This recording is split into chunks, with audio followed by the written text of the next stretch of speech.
தனுசு லக்னத்துல ஜனனித்த ஜாதகம் எந்த திசையில யோகத்தை அனுபவிப்பார்?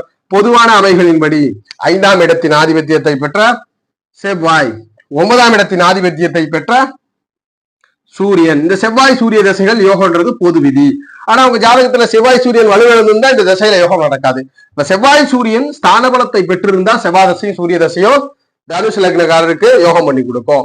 அதே அந்த செவ்வாயும் சூரியனும் ஸ்தான பலத்தை பெற்று அவயோகிகளை தொடர்பு கொண்டாலும் அந்த தசை யோக தசை. உதாரணத்திற்கு லக்னத்திற்கு, அதாவது தனுஷிற்கு சுக்கிர தசை அவயோகம், செவ்வாய் வலுத்திருக்கிறார், அங்கு சுக்கிரன் தொடர்பு கொள்கிறார், அப்ப சுக்கிர தசை யோக தசை. சுக்கிர தசையில பெரும் அதிர்ஷ்டம் உண்டு, ஜாதகருக்கு லாபம் உண்டு, பொருள் உண்டு, இன்பம் உண்டு.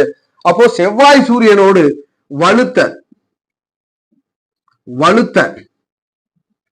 வலுத்த செவ்வாய் சூரியனோடு தொடர்பு கொண்ட மகாதசை நன்மை செய்கிறது. அந்த மகாதசையில தனுசு லக்னக்காரருக்கு அந்த மகாதசை தான் யோக தசை.